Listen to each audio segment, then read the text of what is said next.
നിയമസഭാ തിരഞ്ഞെടുപ്പിനുള്ള UDF പ്രകടന പത്രികയിലെ പ്രധാന പ്രഖ്യാപനങ്ങളിലൊന്നായ സ്ത്രീകൾക്ക് KSRTCയിൽ സൗജന്യ യാത്ര എന്നത് കേരളത്തിൽ വലിയ സംവാദങ്ങൾക്ക് വഴി തുറന്നിരിക്കുകയാണ്.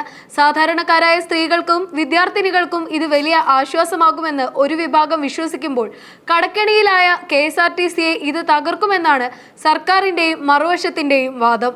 രാഹുൽ ഗാന്ധി പ്രഖ്യാപിച്ച 5 പ്രധാന വാഗ്ദാനങ്ങളിൽ ഒന്നാണിത്.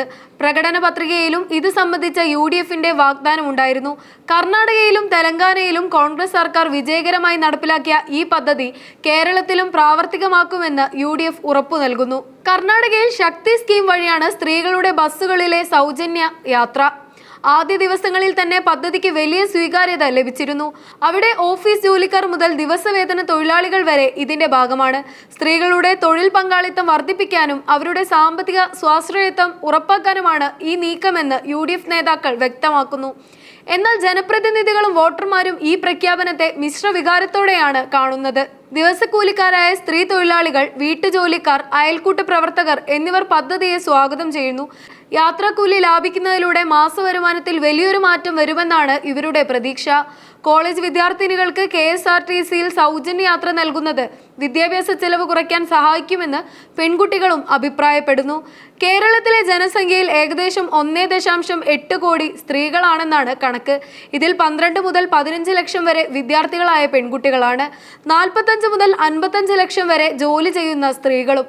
ഇവരിൽ 60 മുതൽ 70% പേർ ദിനംപ്രതി യാത്രയ്ക്കായി ആശ്രയിക്കുന്നത് ബസ് തന്നെയാണ്. ശരാശരി ഒരു വിദ്യാർത്ഥിക്ക് മാസം 800 മുതൽ 1500 വരെയാണ് ചിലവ് എന്ന് കണക്കുകൂട്ടാം. ജോലി ചെയ്യുന്ന ഒരു സ്ത്രീക്ക് 1500 മുതൽ 4000 വരെ യാത്രാ ചിലവ് വരുന്നു. അതായത് കേരളത്തിൽ സ്ത്രീകൾക്ക് സൗജന്യ യാത്ര നിലവിൽ വന്നാൽ 2000 മുതൽ 4000 രൂപ വരെ മാസം ലാഭിക്കാം. എന്നാൽ ഈ പദ്ധതി നടപ്പിലാക്കിയാൽ പുരുഷന്മാർക്ക് സീറ്റ് ലഭിക്കില്ലെന്ന പരാതിയും ലിംഗപരമായ വിവേചനം ഉണ്ടാകുമെന്ന വാദവും ചില പുരുഷ സംഘടനകളും സ്ത്രീകളും ഉന്നയിക്കുന്നുണ്ട്. ഗതാഗത മന്ത്രി KB ഗണേഷ് കുമാർ UDF വാഗ്ദാനത്തെ രൂക്ഷമായി വിമർശിച്ചു. നിലവിൽ വലിയ സാമ്പത്തിക പ്രതിസന്ധി നേരിടുന്ന KSRTCക്ക് ഇത്തരമൊരു ഭാരം താങ്ങാനാവില്ലെന്ന് അദ്ദേഹം ചൂണ്ടിക്കാട്ടി.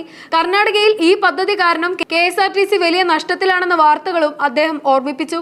സാമ്പത്തിക വിദഗ്ധർക്കിടയിലും ഈ വാഗ്ദാനത്തെ തുടർന്ന് ഭിന്നാഭിപ്രായങ്ങളുണ്ട്. അർഹരായവർക്ക് മാത്രം സൗജന്യം നൽകുന്നതാണ് ഉചിതമെന്ന് ചിലർ അഭിപ്രായപ്പെടുന്നു.